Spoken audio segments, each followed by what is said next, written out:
मोदी के दोस्त अडानी के खिलाफ अमेरिका में गिरफ्तारी वारंट जारी हुआ है। ये वारंट अमेरिकी निवेशकों से धोखाधड़ी, जालसाजी और भारतीय अधिकारियों को घूस देने के मामले में हुआ है। अडानी के घूस कांड का पूरा मामला आप यहाँ समझिए। अडानी अमेरिका गए और वहां के शेयर मार्केट में लिस्ट कंपनी एज्योर पावर के साथ सांठगांठ की। प्लान बना कि भारत में सोलर एनर्जी प्रोजेक्ट बनाए जाए। उसके नाम पर अमेरिका के लोगों को बड़े बड़े सपने दिखाए, उनसे 25,000 करोड़ रुपए उठाए। लेकिन भारत में सोलर एनर्जी कॉन्ट्रैक्ट पाने में दिक्कत आने लगी, क्योंकि बिजली महंगी है। कोई भी सरकार लेने के लिए तैयार नहीं थी। फिर क्या था, जो पैसे अमेरिका के लोगों से बटोरे थे, उसी में से करीब 2200 करोड़ रुपए की घूस भारत में दे दी। जब इस मामले में अमेरिका में सुनवाई हुई और वहां की FBI और मार्केट रेगुलेटर SEC ने जांच की, तो भारत में घूस का और अमेरिका इन्वेस्टर्स से धोखाधड़ी का मामला सामने आया। अब अमेरिका के डिपार्टमेंट ऑफ जस्टिस की ग्रैंड ज्यूरी ने अडानी के खिलाफ आरोप लगाते हुए वारंट जारी किया है।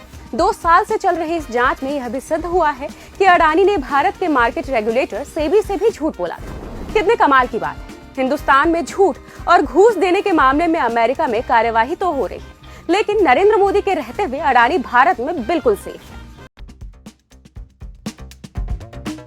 अडानी मामले में आज सफाइयों की होड़ मच गई। अमरीकी आरोप पत्र के जवाब में पहले अडानी समूह की ओर से स्टॉक एक्सचेंज को सफाई भेजी गई।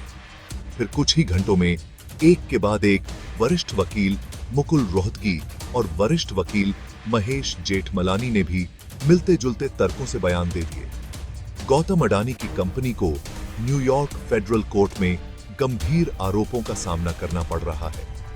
इन आरोपों में यूएस इन्वेस्टर्स को धोखा देना और भारतीय ऑफिशियल्स को सोलर एनर्जी कॉन्ट्रैक्ट हासिल करने के लिए रिश्वत देना शामिल है। ये आरोप 2020 से 2024 के बीच के हैं और इसमें $265 मिलियन की भारी भरकम रिश्वत शामिल है। ये केस अभी अपने शुरुआती दौर में है। इसकी शुरुआत अरेंजमेंट से होगी, जहां आरोपियों पर औपचारिक रूप से आरोप लगाए जाएंगे और उनसे प्ली दर्ज करने के लिए कहा जाएगा। इसके बाद प्री ट्रायल मोशंस और डिस्कवरी होगी, जिससे दोनों पक्ष महत्वपूर्ण सबूतों का आदान प्रदान कर सकेंगे। अगर केस ट्रायल तक जाता है तो एक ज्यूरी दोषी या निर्दोष होने का फैसला करेगी। इसके अलावा उन डिफेंडेंट्स के लिए एक्स्ट्राडिशन की भी संभावना है जो अब भी यूएस से बाहर हैं, जैसे कि भारत में। इस डेवलपिंग स्टोरी पर नजर रखिए, क्योंकि हम अडानी और उनकी कंपनियों के लिए लीगल और फाइनेंशियल परिणामों का इंतजार कर रहे हैं। इन्फॉर्म्ड रहिए, अवेयर रहिए।